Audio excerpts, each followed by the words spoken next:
Welcome back, everyone, to Splitting Lanes, where every topic takes a turn. Our last video, we left off with Q and his, I don't know what you want to call it, this book fascination or something with Ready Player One, the audio book versus the movie. But we're not going to be talking about that today. Today we have another topic to talk about, but I'll let, as you can see, we got the guys here. We've got Q from Riding and Wrenching. We've got Robert Simmons from Be the Boss of Your Motorcycle. What's going on, guys? And today, I did not do my homework. I did not do my homework. Yeah, see, he was supposed to watch the movie.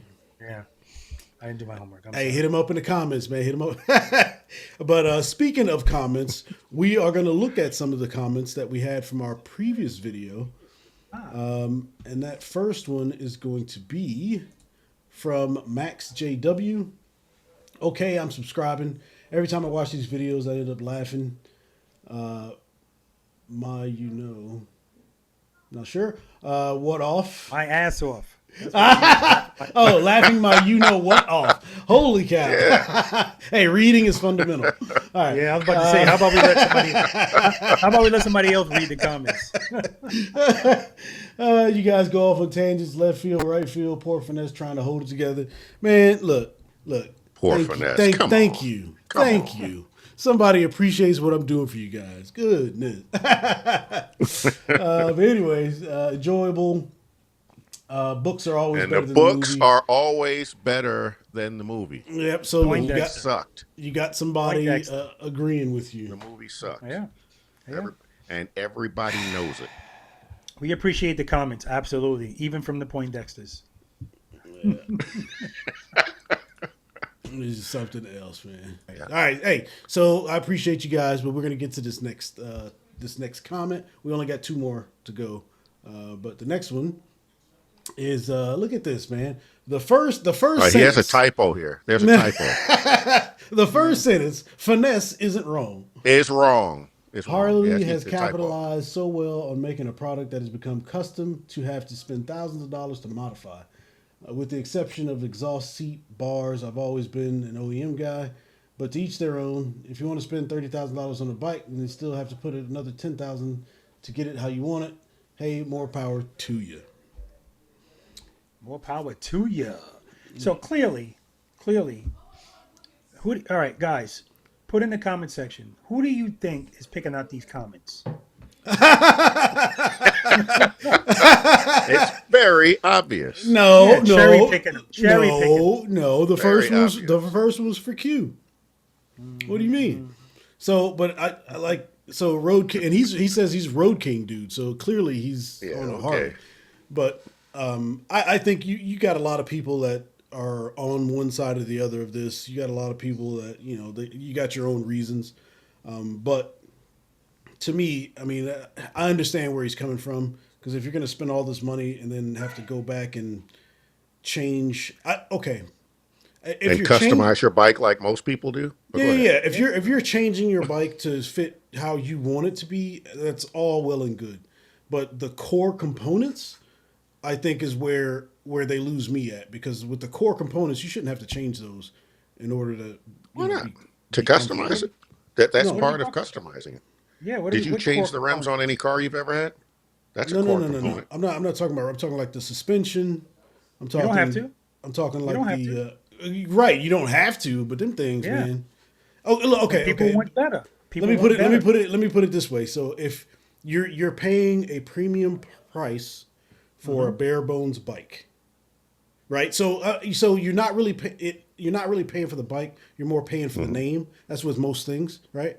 But that's how I see it. I think that's how other people see it as well. Not everybody, but I think when people start talking about, you have to change this or you have to change that, I think those people are in that mindset of it's a bare bones bike and then you got to put all this stuff on it to make it comfortable. Which for me, I don't subscribe to that myself. The only thing you have to change is on the Batwing Fern. You have to change the handlebars. And that's if you're tall. Yeah. So, but that's any bike, really. Yeah. I don't understand. Some guys like short handlebars. I don't understand. I'm just not one of them. Because I understand it. all the that's going to lead us into what our topic is going to be today. I'm sure. Yep. The reason why most people don't mind short handlebars is because if all you do is ride straight, make slight turns, you don't realize the deficiency of them until you try to actually turn the bars, and you're getting stabbed in your stomach by your elbow. Yeah. That's what lets you know. Well, what I was gonna say is like the manufacturers, right? Because if you already know, and I think Harley Davidson did good with this with the Road Glide, you've got those taller bars on it. I mean, that's what I mean. At minimum, that's what they should come with. These beach bars and that kind of thing. That's great for if you're being real nostalgic. But I'm a modern, forward looking type person. I don't want them bars way down low. It's just not comfortable. So. Yep. But the Road King guy said he's an OEM guy. As soon as I heard that, I knew why you cherry picked this because Oh my god. he's an OEM guy, not just for motorcycles, for everything. Like that's why For that truck everything, still doesn't yep. have any rims on it. Remember he was teasing us talking about, I'm looking at some rims. OEM. Wait a minute. I No, thought you changed your rims. No, you look. got stock rims on there. Look, check this out, Oh, man. my when it God. comes to a motorcycle, a car, any vehicle, right? Mm-hmm. Anything you put on an aftermarket, they don't give you money for that. That you know what I'm saying? Like if Hey, you're who? Of course the- not. Who's they? Hey, anybody, who's they? I'm I not don't gonna. understand. Why would anybody pay you? Yeah, I understand. No, Put rims okay. on your So right. So say I had this truck, right? It cost me $20, right? And then I spend another 20 It's a bucks. Chevy. That's about right. I spend another $20 and put some wheels on it, right? So now the truck is worth $40, but that's not the No. case. Really, the truck is still only worth the $20. Right. So What- that to me, Well, that's with any accessory. right. But that's what I'm saying. yeah. So when it comes to a vehicle like that, then Mm-hmm. the heck with it. I'm not doing that. Why? I don't understand. So the whole reason that people customize stuff, just like your house, the reason you decorate your house, that's customizing it, is so that it looks better for you and you enjoy it more. And that always is the case for motorcycles, cars. You want to be able to look at it, enjoy it. Other people look at it, it gets attention. Everybody loves that. Right, And I but- know for a fact, and I know you know, that when I changed the rims on that S-Class, you were like, both, because you guys helped me pick those rims out. You were like, yeah, man, those are the right ones. It makes a huge difference. Absolutely. So what? So I don't understand why you're talking about So- nobody's going to give you money for it. I don't Right, understand but what that means. but when you modify your house, as long as it's done properly, you get some equity in that, right? So the value, Depends. right. So the value of your Depends, house yep. has the potential to go up. When it comes to a vehicle, that's not the case. Most of the time, it actually goes down. So True. so when you go too far with things, I think that's where it is. There should be someone should have like a happy medium, right? Because whenever I take my bike, when I go trade my bike in to get my 112, I'm taking the bars off, I'm taking the exhaust off, I'm taking the Whoa, highway whoa, pads whoa! off. Those I'm are taking- those are critical components. You changed your bars. Right, we just, Busted. no, I was talking about suspension. That's a no, core no. component. I'm not talking about. I'm talking like the suspension.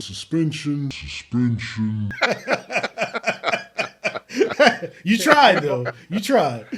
Oh no! You literally said bars. But I'm just saying And now all you those. confess that you've changed your bars on your beloved Yes, India. No. When I said critical components, I said And the exhaust. suspension. But anyway, How is handlebars not critical components? Busted. That's what Okay. if busted had a face. okay. So we've had conversations like this offline. I'm talking about all of us in Finesse. And when it comes to U.S. currency, Finesse is, man, he is tight, man, because I don't even understand why he keeps talking about getting money back. So yes, a car, period, is a depreciating asset, right? So obviously, I'm not buying a car or a motorcycle looking to make money from it. I'm buying it to enjoy it. And while I have it, I want to enjoy it. So if putting rims on my car makes it look better, it's going to make me feel better, then whatever that costs is fine. At the end of the day, when it's time to get rid of the car, I can just take the rims off, put the stock ones back on. So I don't understand the I'm not getting money back for that. And there's some stuff you could do to your house that you're never going to get the money back for. Some things you do to your house cost money, like swimming pools. They say that swimming pools aren't necessarily a benefit. A lot of people don't like them. For sure. Yeah, it all depends on who's looking to buy that house, you know. Who's looking? Yep. Right, but either way, right? They don't add anything to whatever it is you're putting on, other than personal value, which is fine. Wait a minute. Yeah. Wait a minute. Oscar, do you have a Uh-oh. middle name? Yeah. What's your middle name? I don't know if I want to tell you now. You know Oh, inquiring minds want to know. we're just gonna Do keep tell. we're just gonna keep on going. All right. All right. Well, if he doesn't want to tell me his middle name, I'm going to assume that his middle name is Edward. Okay. Because if his middle name's Edward, what's his initials? OEM.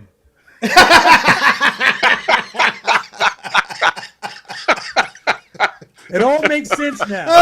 It all makes sense now.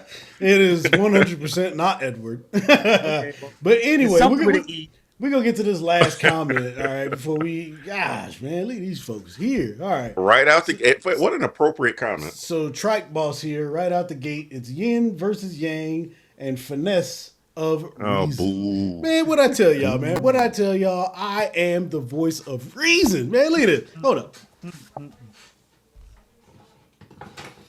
Oh, look at it. See?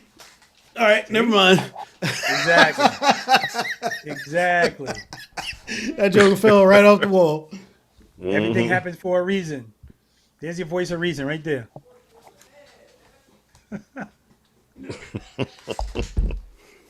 All right, He look. said that See, Joker fell right off the wall. It's supposed to say the voice The of oif. reason, but it fell. It fell. It fell. So it's, Everything happens for a reason.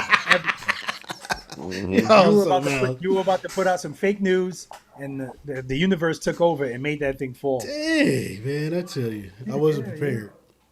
Yeah, All I right. know. All right. So anyway, we appreciate you guys' comments. Thank you very much. In all honesty, there weren't a lot of comments on that last video, which is why it looked as if I was picking them out, but I wasn't. That's surprising. That's surprising because we talked about a lot of stuff. I mean, I know I'm biased, but I actually enjoyed that. I watched that whole thing in its entirety Yeah. 4 times so far. I go into the gym, I put it on, I watch it again. That's It was just good. It was good, man. Yeah. Oh, speaking of Jim, how is that? It's good so far. I mean, today is supposed to be Okay. the workout number 2. So the plan is I'm going to go downstairs and Well, first off, I you am gotta tired. back up and give the people some background here. Okay. Well, the background is my man cave used to be downstairs, and I decided I wanted to put a home gym in the house. So the man cave had to move up here. That's where I am now. This is actually a bedroom that's upstairs in my house. I'm much happier with because for a number of different reasons. But I had to get a whole new configuration, new desk or desks, I should say, and new file cabinet. You know. Anyway, so the gym's downstairs. Had the rubber floor put in. It's nice. It looks really good. But the beauty of it is, and I was talking to Finesse about this. I said the pros of all of this. Of course, the first one is the convenience. You know, a lot of people did this when COVID started. That's why you couldn't find dumbbells, you couldn't find kettlebell, you couldn't find anything during COVID because people that were normally working out couldn't go to the gym. So people bought apparatuses and put it in their house. Some of those people never went back to the gym. That wasn't me, but I know that my time's limited. And I got to tell you, man, you know how many times I've walked past there and just walked in there and did a setup, tricep pull downs or something. That's the benefit. It's right there.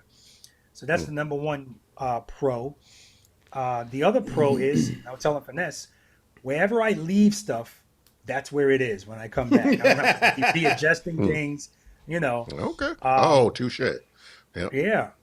I don't have to wait for somebody to get off the equipment or get off their phone before I can use it. I don't have to wipe down somebody's disgusting sweat off of something before I get on it. I control the temperature. I control the music. I don't have to wear headphones. It's just perfect, man. It's perfect. I love it so far. I love it. I'm fairly It's sure. funny that you say that about not touching the dumbbells after someone else has touched it with their nasty, sweaty hands. Yet you don't mind going to the gas station, touching those gas nozzles Oh my that people are goodness, touching with their man. nasty, disgusting hands. It's What? just I go do what I electric. do. You don't That's all keep I'm saying. wipes in Every your time I car? finish getting gas, I put. Ooh. I always have. I still do, just like I did during COVID. After I finish pumping the gas, I use the hand sanitizer. It's like a habit now. Yeah, I've got God, you antibacterial guys, spray that I keep in my car. aren't you germaphobes? Are you kidding me? Right? Ooh, I'm going to catch the boogie woogies and oogie oogies from the Yeah. gas It pump. might, you go to rub your eye or something, and next thing you know, Right. Yeah, you I got don't know. AIDS. Yep. Dang, that's where you go? All right. Yeah. Man. All right, let's get into today's topic before, Yeah, we today's go. topic. So, what is it? today's topic, we want to talk about slow speed courses as well as advanced rider courses. And if you are one of these people out there that are interested in taking these types of courses, I know there's going to be some kind of fear or anticipation or something that goes along with that. So that's what we want to talk about. I want to ask these guys and their experience, when hosting these classes or participating in these classes, what are the top things that you hear from people as far as like what are they worried about? Like what's the big concern when it comes to taking these types of courses? You want it now? It's funny because this just happened to be the video where you said, you know what, I'm going to try to keep this like 15 minutes, and then you say, hey, we're going to talk about slow speed riding. Good luck. But I mean, do you want to hear what people normally say or what the reasons really are? I mean, we can start off with what people say, and then we can transition into the realities of those concerns. People say, I don't want to drop my bike. I'm not dropping my 30, 40, whatever $1,000 bike. That's what people normally say. Yeah, and Period. then I mean, yeah, and then as far as for you, Q, I know you've done a lot of the what is that? Lock and lean. Lock and lean courses and things like that. Yeah. And you're in there with a bunch of people. Like, what concerns what concerns or issues do you normally hear about? I think dropping a bike is probably a big one. But I think by the time people start taking lock and lean, they're a little bit further progressed down the spectrum. But I think it's still a lot of the same thing. Sometimes people, I think people maybe underestimate, what it takes to be successful there. But yeah, it's dropping a bike is probably the number one thing that I've heard. It's just people have this awful fear of it, and some people make excuses, and they say, "Well, you don't need that. Why does anybody need to do that? You're never going to need to be able to do, an 18-foot U-turn, or who needs that? Well, how often are you going to do a figure eight in the middle of an interstate or in the middle of a road? So they make excuses because they can't do it, and they don't want to take the time to do it. Okay. So for all the courses that are available to riders, so you have your beginners course, you got advanced rider courses, you've got slow speed courses like what Robert Simmons does. Well, I say Robert Track Simmons, like courses, what Robert does, and then you've got the lock and lean courses. So at what level of a rider do you think those courses apply to? well, Well, my okay. perspective, I mean, I started riding 5 years ago, and the reason I started taking classes was because I did not have, and I will never have, the number of years of riding experience a lot of my friends have. I got friends who've been riding for 20, 30, 40 years. I'm not going to ride that long. So, you know, but I didn't want to get hurt. So it was just a matter of trying to figure out, for me, it was trying to figure out what class should I take. And I thought they were all the same. I had absolutely no idea. So, starting off, taking a basic rider course was the right move for me. And then, the next move for me was starting to train would be the Boss of Your Motorcycle, our co-host here. And that was perfect for me because it starts, you can come fresh out of the basic rider course and jump into it and start learning and progress as far as your courage and your ability will allow you to. And then you go home and you practice and you go back again, you keep getting a little bit better and you're better. And, and then you go on from there. Yeah. Rob? It's and what Mike. It's funny what Mike didn't tell you is when he first. I don't remember how he found my channel, but I know when he did, he was watching it with his friend Rob, and he said one of my videos was like Gone with the Wind. Or Gone something. with the Wind. He said it's 2 hours long. What is this? And he came out to Tennessee's practice session at Yep. Bootlegger Harley Davidson, him and Rob. And that's when I first met Mike. I'm telling you, man, it's amazing the quality people that I've met just doing practice sessions and all of this stuff, YouTube and motorcycles. Um, but so everybody that comes to my practice sessions, I tell them all the same thing. Like, this is not rocket science. The only thing holding anybody back from any of this, number one, is fear. But like I always say, you fear what you don't know and what you don't understand. And there's a lot of motorcycle riders that I say it all the time, you don't know what you don't know. So it's fear, bad habits, and instincts. That's it. And so if we can get past the fear, everything else becomes easier. It all becomes easier because, and that's why I forgot, I was just doing a private lesson and I forgot what I kept asking this guy's name is Jim from Connecticut. And he told me, I don't like doing that. It makes me feel uncomfortable. And my response to him was, that's why I need you to do it. Like, if you feel comfortable, that means you're doing something wrong out here. And sure enough, anytime somebody comes to a stop and it's an abrupt stop and they're coming out of speed, I always say, and I make sure I make my tone of my voice not sound like they did something wrong. So, how'd that feel? And they go, oh, I felt good. I said, that's right, because it was wrong, right? If you feel good, that means you're doing it wrong. I need you to feel uncomfortable. And what we need to do is make you feel comfortable being uncomfortable. But the good news about that is it's temporary. Like, the more you do it, the more comfortable you're going to get with it. And then it's not going to be anything. So it's a cut that's calloused. And we got to make sure we keep it callous. We don't want to take the scab off. You picking up what I'm putting down?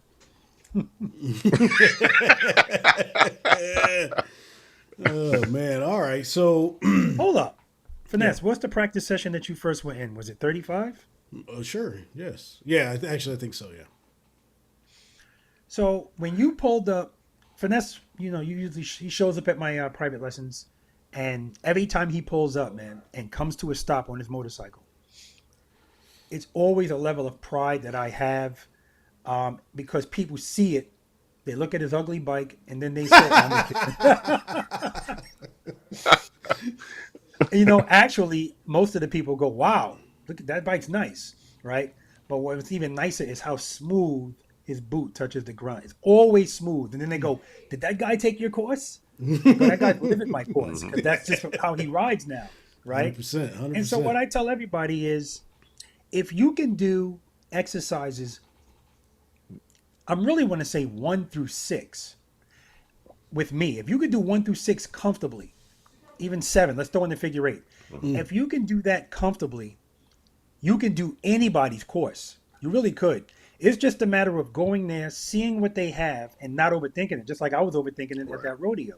When I finally said, wait a minute, and I saw what that was, I knew exactly what I had to do. And so for people that have that kind of skill, all they need is somebody to tell them, put your wheel right here and do this.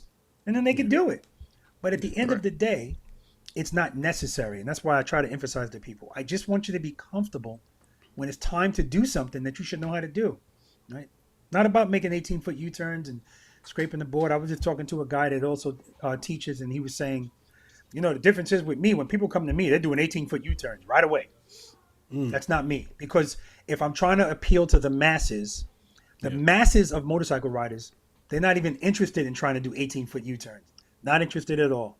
Yeah. All right. And when you brought up old number 35 there, when I first started, I wouldn't say that I was nervous, but only because I knew that I was going to need to learn some things, right? Yeah. I was absolutely not comfortable because on that left-hand turn, right-hand turn, I went straight. See, he introduced speed and he pushed them out wide. Stop looking at the cones, buddy. Stop looking at the cones. Everybody. Yeah. But in my mind, because I just got this attitude, like, if there's something, I know I can do it. I know I can do it. Especially like, because you guys always joke about the bike turning like an aircraft carrier. Yeah. But a little over Because 18, it does. but a little over 18-foot U-turn, I know the bike can do it. It was just at the point I wasn't there. So, and now I'm getting a bit more comfortable with the bike and understanding what it feels like. And that was the biggest thing for me, not knowing what the bike actually felt like when it's leaned over. Yeah. Right. You get that old crap feeling, and you want to stand the bike up. So, That's right. but And you now, look at finesse now. Yeah, you yeah, look at finesse now in exercise number 4. I told him out there in the parking lot, I'm gonna say it here. Unless somebody can show me somebody else, again, this is not a competition, but nobody rides an Indian Pursuit better than finesse. Nobody What is that exercise I've number seen. 4? I'm sorry? What is exercise number 4? Right turns, left turns from a stop. Right turn. Okay. Nobody. I'm telling you, man. I'm talking about everything: the stopping, the turning, everything, man. He, like I said, if you find somebody that does it better, you know, let me know. But as of now, in the state of Georgia, he's the man. yeah, man, I'm trying. Appreciate it. Yeah. See, Uh, what that really intimidated the heck out of me. You know, the right turns and left turns from a stop, because it looks like it's impossible when you walk up to it. Like, I don't think my bike can do this, and it looks very intimidating. But then, you know, the first time I did a practice session, and you talked about how we need to practice these because you do these right turns all the time when you're riding. You know, and if you're doing a right turn onto a 2-lane road, you can't go wide into the other lane. You can get yourself killed. You know, or you could run off the road if you're doing a left turn. You got to be able to make these maneuvers. And you know what I like about, and what I think I got the most out of slow speed training is that no, you don't need to know how to do an 18-foot U-turn. It's completely unnecessary. But when the crap hits the fan, you know, if I can do an 18-foot U-turn, maybe I need to do, you know, 18-foot U-turn, maybe I need to do a 20-foot or 22-foot, but I know I can do an 18. So that wider turn now all of a sudden isn't a problem. But if I can only do that 22-foot U-turn and now I'm in a stressful situation, you might end up stretching that out a little bit more just because you can't do it. And so this slow speed practicing gives you options for when you are in dangerous situations. You could be sitting in an intersection and somebody comes up from behind and you're like, oh crap, that car is not going to stop. And you got two cars, one in front of you and one to the right, and you've got to make a right turn and a left to go between those two cars to save your life. You want options, and that's what I've gotten the most out of, you know, from all the classes and all the training that I've done. And it makes riding so much more fun. I mean, Yeah, it's absolutely. riding is fun when you know how to control the bike. Yeah. You know, it's so much fun. I say All that all right. the time, man. Your options when you're out there on the road are limited to your skill level. So, you know, a lot of the times we equate these things with something dangerous, like something might happen. And for some people that might work, and some for other people that think they know, you know, and I'm good, you know, I'm good. And so that's why I always ask people, okay, if your motorcycle's right here, and I ask you to bring your bike over there, tell me what you're going to do, how you're going to do that. And when they give me their answer, usually they either say I'm going to back the bike up first, or I'm going to duck walk the bike. That's when I tell them, see, for me, if I look at that same situation or some other people I know, we're just going to turn the handlebars and go. But the reason why it doesn't even occur to you to do that is because it's not even an option.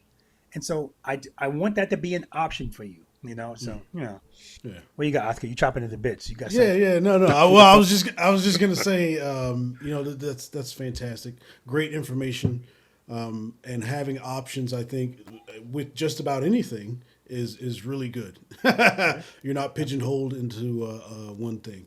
So, while we could probably talk about that for the next 2 to 3 hours and get some we real good information, I would suggest that you guys check out either one of these guys' channel. Either Robert Simmons, Be the Boss of Your Motorcycle, or Q, or Riding and Wrenching, with his lock and lean courses that he's done and his experiences. So you can definitely get a lot more information about those skills and how they can help you out. Let me tell you something else about Q. Let me say something else about Q. So, what the hell? What arm is it on? It's on this arm. That tattoo says persevere. Right? If you watch the rodeo, that Savannah Harley Davidson rodeo, Q would go into that bleeding ulcer, you know, mess something up. I mean, he is just determined, right back in every time. Mess it up, go around, right back in. Like there's no quit in him. So, you know, when you have that type of personality, there's not going to be many things you're not good at. You know, and that's why when we talked, I think it was episode number 2 or maybe 3, when I was saying that, you know, you guys are good at something that you're probably not thinking about. And of course, Q thinks he's good at everything. So, uh, but yeah, that's why it's not surprising. You know, when you got that no quit attitude, I can do this. I can do this. So man, I'm proud of both of you guys, man. Proud of everybody that goes through this stuff because, yeah, he's got the bug, man. He's got the bug big time. Absolutely. Yeah, I'm just telling you. I mean, to me, investing in training is just as important as buying those accessories for your bike. Yeah, No, I'm sorry. It's more important than more buying those important. accessories because the accessories, I mean, no, they're nice. But the Yeah, training that I bought and invested in myself, I always own that for as that's long as right. I choose to ride. And it That's doesn't right. matter what bike I get on. And one of the goals I had a couple of years ago, I became pretty good at riding my bike, which was Ida Lee, my 18 Road Glide. But you put me on a different bike, and I was just like learning how to ride all over again. But now I feel like I've gotten my skills to such a point where I will feel comfortable hopping on any bike. Maybe take a couple of turns on it, figure out where the friction zone is, and then I'm good. I'm ready to roll. But I Yeah. couldn't say that a couple of years ago, and so that's what I mean by it. I'm telling you, it's makes all the difference in the world. And I also like taking as many classes as I can because there's nothing wrong with listening to different people. Because again, I started with the basic riding course and I started training with Rob, and Rob got me to a certain level. And then I was like, oh, I'm gonna go take this lock and lean class. And then they said some of the exact same things that Rob was telling me. In fact, when I took the very first class, I called Rob that night. We're talking. He's like, "What'd they tell you?" And I'm going over the step. He's like, "Dude, that's the exact same thing I told you." I literally told you exact same thing. And I'm like, I know, but I don't know. I mean, I just heard it differently, and I don't know. Exactly. I can't Yeah. explain it, but Mhm. that's. I mean, you're not going to hear everything that you need to hear from just one person. There's absolutely Right. nothing wrong with training with as many people as you can because you never know when you're going to get that one little tiny piece of information that makes everything make sense. Yeah, You Right. know, absolutely, absolutely. Now, So, now, so life like, changing hold hold on. on, moment. hold on. So, like I said, man, you guys, they go on. We go on all day. We are going to Well, get to our hold on. next topic. All right. Hey, We last got to get word. some people. Last word. Mike, what's the older guy's name at Lock and Lean that you're usually doing like interviews with at the end of the Ken, videos or whatever? Ken Grant. Is it Ken, the older guy? Yeah. Yeah. Well, I don't think he's going to be like being called older guy. He's older Well, than hey, me. But He's welcome to older the than me. channel. Yeah. He's older than me. yeah. So I'm gonna bring something to your attention. You and the luscious water Okay. drinker right there. I want you to look at the Luscious proc. Air Force water, by the way. Oh, boo. I want you to look at, and Mike, you go back and look at it too. 'Cause clearly, Mike Mhm. he's comfortable with it. I was talking to Anita about it. Look at the proximity of Mike to Ken when they're talking. They are way too close, man. Like it's uncomfortably close.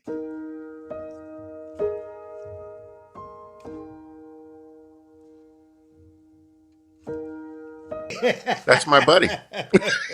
All right, That man. better Look. be. Hey, next. It reminds me of that Seinfeld episode when that guy was a close talker. A He was close real talk. close to Jerry's parents. Well, we'll sing a song next time. So we are. No, we're you gonna, did that already. We are going You to did do that. our. And I Oh my goodness! Nope. See. I got to thing take you them worked off. I got to for take them off the screen. So we are going to Thank talk about our last topic here, and that is going to be beginner bikes, right? Because I get questions all the time. Somebody's asking me about a beginner bike, and my Mhm. thoughts on beginner bikes is might be a little bit different than others. When we got these two guys here, they can tell you their version. But Mhm. if you come to me and ask me what's a good beginner bike, I I'm in the mindset of saying, okay, well, what bike is it that you really want? All right, get that bike, right? And then, but the key there is to train, which kind of brings us back to what we were talking about before, is to train and learn how to ride your bike, right? Because the new Mhm. bikes nowadays, they come with all the rider aids. You get traction control, rain modes, standard and tour modes, and all these things that are there to help you until you get familiar with your bike. So if you come to me and ask me if you can ride a Challenger as a beginner bike, of course you can. But it all depends on how much you train or how much you can how much restraint you have in the beginning. If you're just going to sit there and romp on it all day long, then that's not the bike. That's not the bike. That's you. So, but that's my take on it, anyways. I think any bike can be a beginner bike. There's no point in my mind to buy like a bike that you're going to ride for like 2 weeks and then sell that and then get something else and then move on to something else. To me, that just doesn't make sense. But that's just my take. What do you guys think? Well, I would. Well, since I'm the person here with the least number of years of experience, I bought my first bike 5 years ago, and it was a Honda VTX 1800, and I kept that bike for about 3 months, 3 or 4 months, before I'm like, oh man, this is not really what I want. So now I agree with you. Try to figure out what you want and then buy that. But the problem is, if you're a beginner like I was, I had no idea what I wanted. I had no idea what brand of bike I want. I knew nothing, absolutely nothing. So, what I tell people is when you're trying to figure out what type of bike you want, you need a general idea of what type of riding that you want to do. So try to learn about different types of riding, and then once you kind of narrow that down a little bit, then try to rent bikes. And even if you don't feel comfortable renting them, go to different dealerships, go to different brands, and sit on the bikes, and just sit there and try to see what feels comfortable to you. And then Demo eventually, days. something will come to you. Demo days, yep. Yeah. Yeah, but a new rider might feel uncomfortable, doing a demo day because you're in front of so many people and they may not know how to ride. So the other thing you can do is, what the hell? Oh, all right, distracted. You might take a class, which we just finished talking about, and rent a bike. This way you can focus on your techniques and learn how to ride. Then you'll be more comfortable for those demo days or whatever. Yeah, yeah. This. I tell people all the time. There's so many variables here that there's really no wrong answer. It's preferences.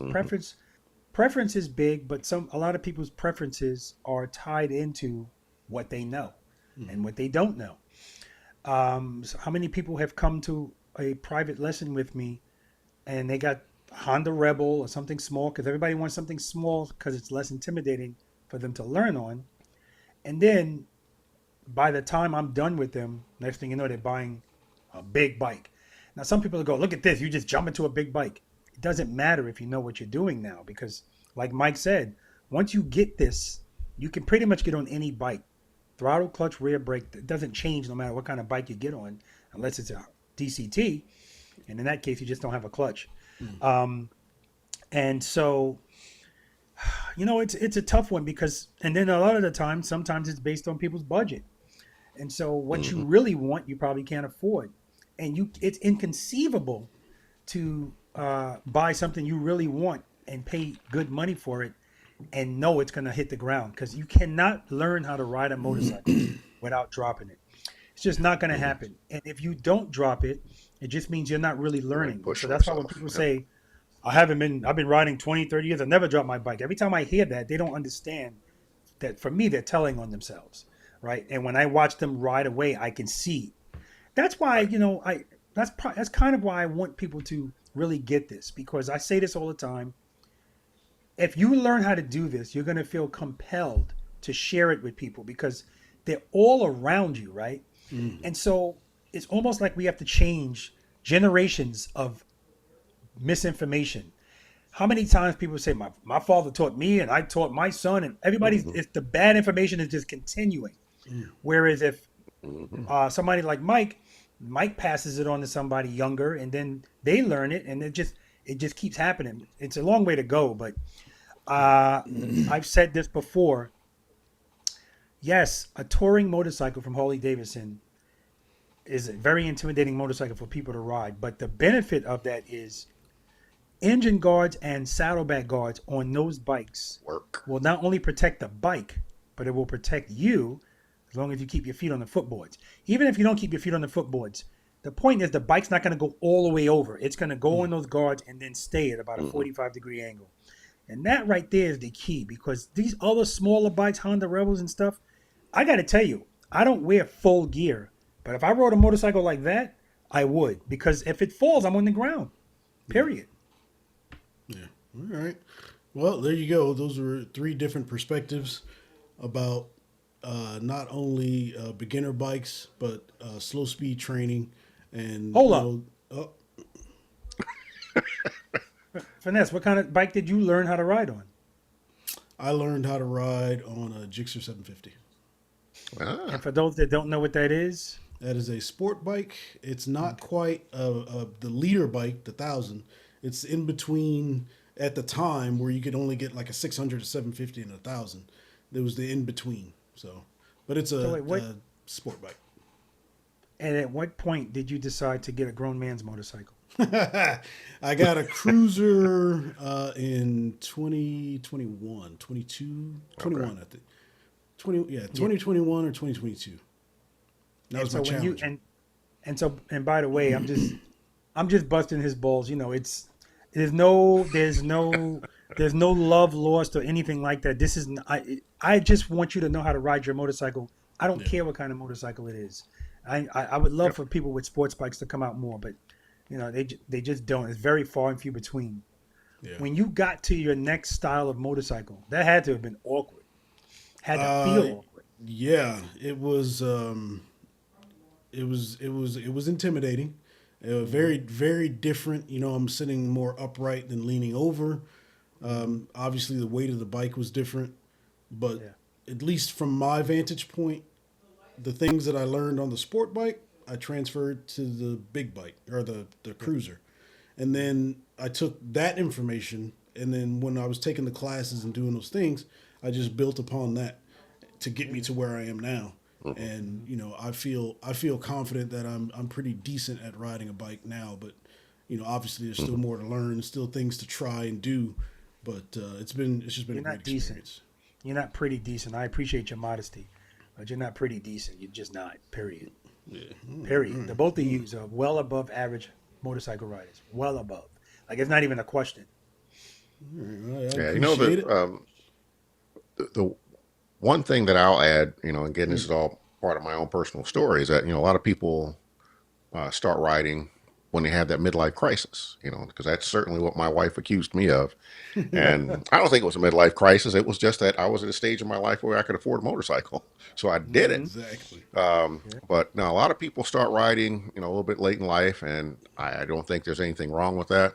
But I just can't stress enough how important it is to devote yourself to it. And you know, to me, riding a motorcycle is not something that you can do occasionally. I'm only going, I'm going to ride every 3 or 4 weeks, or you know, a couple of times a year. You know, because you're putting your life in danger, in my opinion. I mean, it's something that you have to get good at, and the only way to do it is to actually ride.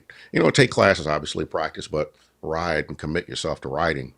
You know, so to me, it's do or don't do. There is no in between. Because I had to talk. I've got someone that I know. I'm trying. You know, they want to ride, but you know, they only want to ride. You know, a couple of times a year. I'm like, then don't do it. It's just not worth it. It's not worth the risk, because what I've learned is that there's motorcycle instincts that you develop which are radically different than your human instincts. And because if you rely on your human instincts, you're going to get yourself hurt or killed. So you know, you got to commit yourself. It's a commitment, but once you do it, it's fun. 100%. The most fun you're gonna have with your pants on. Oh Absolutely. man! All right, that was a great conversation that we had today. But we are going to end it, and we're going to pick this up again on our next video. But I really appreciate you guys. If you have been here and you made it to this point, I really appreciate it. Thank you very much. Also, put the comments down there. Join the conversation. We love to hear from you guys.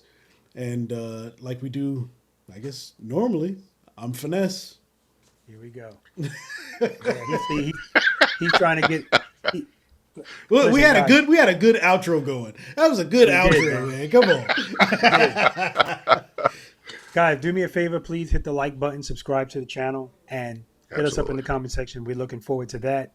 And I want you to put in the comment section, because we are as transparent as you guys are going to see. There's no phoniness, not only here on this channel, but our individual channels. It's just not who we are. So with that transparency way of thinking, we still want to know Finesse's middle name. So put in the comment section if you want to know his middle name, because I think it starts with the letter E. That's why he likes OEM. All right, guys. I'm Rob. I appreciate you. And this is Q. All right. Oh, cool. No worries. Now with he's him. like- Yeah. Yeah, that's. Bye.